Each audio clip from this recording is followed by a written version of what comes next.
Well, all right, y'all. All across the USC, Compton, Watts, Bay to LA, Pomona, California, from valley to valley, we represent that killer Cali. So if you keeping it real on your side of your town, you tune in to Gangsta Chronicles. Gangsta Chronicles, we gon' tell you how it goes. If I lie, my nose will grow like Pinocchio. We gon' tell you the truth and nothing but the truth. Gangsta Chronicles, this is not your average show. You're now tuned into the real MC8, Big James, and Big Steel. This is strictly from the streets. Hello. We represent the James.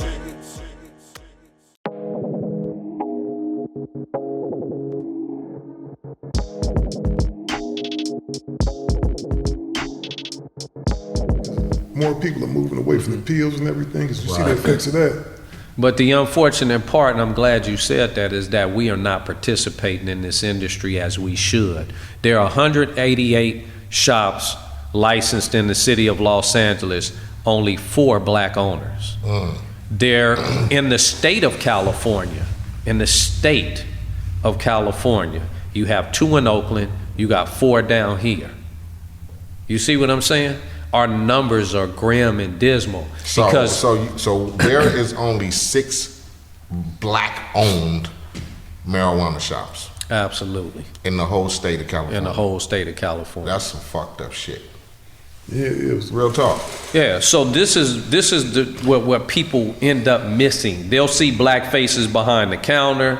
They'll see black faces doing this and that, Latino faces, and they think, oh, that's black owned, that's Latino owned. You see how many black folks up in Cookies? Cookies ain't owned by not one black person. Show me one, name me one.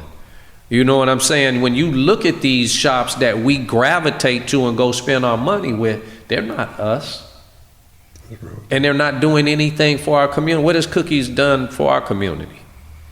Except for sell weed up in there, take our money and going back to the valley where they came from and the Bay Area where they came from. You understand what I'm saying? I ain't mad. You know, they jumped at an opportunity and did business, but we as consumers have to understand where we need to be putting our dollars.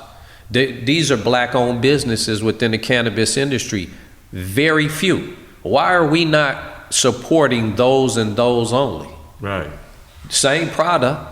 I grow product. I've been growing longer than Cookies been growing. Right. You know what I'm saying? I've been around longer than Madman been around. He got his ideal of multiple locations from cats like me, because before he was even thought of in 2004, I had 6 of them. It was looking to buy 4 more before I got arrested. I was already in a deal to buy 4 more stores and have 10.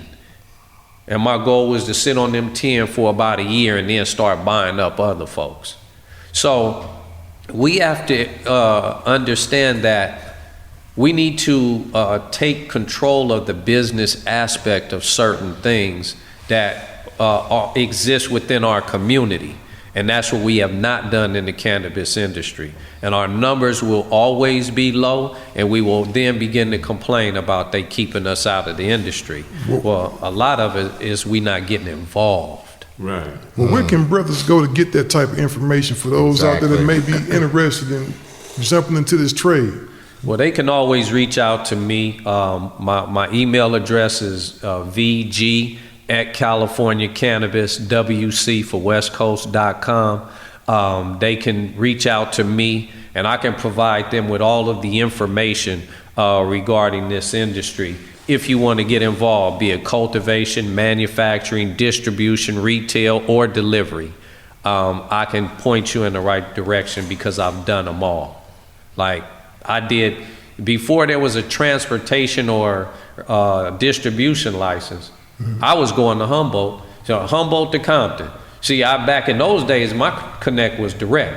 So I had growers in Humboldt that I was driving 12 hours up, 12 hours back to go get my product and bring it to Compton and sell out in 3 days. I couldn't keep enough weed around. Man, motherfuckers were smoking weed in Compton. Man, for real.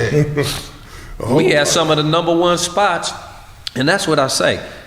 There would not be an industry today for corporate America to even think about considering if it wasn't for players like me keeping the clientele flowing in our cities the way we did. I used to see white folks come up in Compton all day to hit all of them spots that's up in Compton. They be over there in the pockets over there on North Street, the Grandees in their hood. They on that side of town. I seen them coming through the trees and the fruits when I was over there. I mean, they was coming through because when Dre put out the Chronic, people wanted to know what Compton was like with that weed.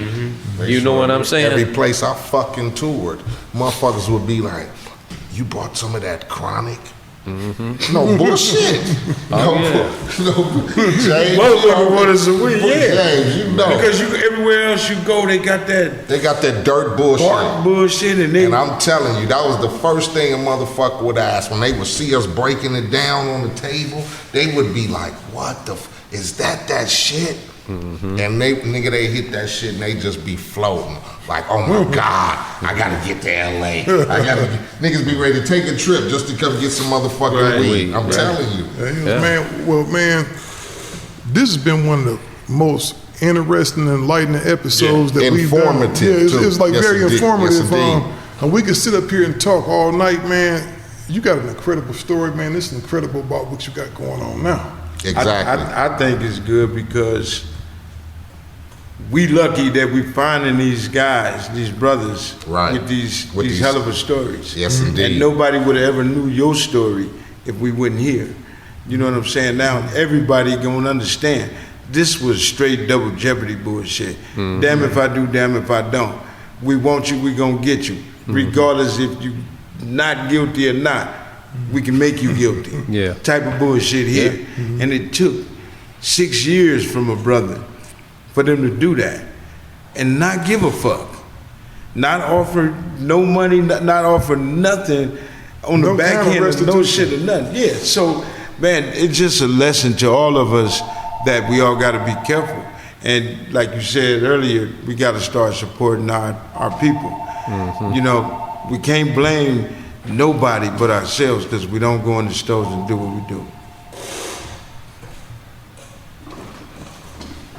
Yeah, you exactly right, man. What's your website? So the website is www.californiacannabiswc.com. And social media? Social media is California Cannabis WC. You can just hit me on. I'm Instagram, Facebook, Twitter. You can see me on all of those. When you see the double C's for California Cannabis with the heart. But everybody, just so y'all know, there's always a double entendre within what I do. Double C, City of Compton. You know what I'm saying? I put it all in the mix with my logo. I made this logo. The green represents cannabis. The gold represents the Golden State, California, and the heart for the love of what I do in the cannabis industry. That's a cool logo, too. Yes, indeed. That's real cool. And I created that logo, not a marijuana leaf or a bud or nothing like that, is because I want my stuff to sit in Best Buy. I mean, you know, in the commercial places, Target, Walmart, and so that's a soft and friendly logo, but it represents what it represents. And it's dope too, man. Yes, indeed. Support this brother. He has some good product. Yes, indeed. And he's doing some big things, and he's one of us for sure. And that's it. We'd like to thank you for tuning in to this episode of Gangsta Chronicles again. Subscribe, download the iHeart app for sure. Apple Podcasts, leave us a comment. We out of here. Peace.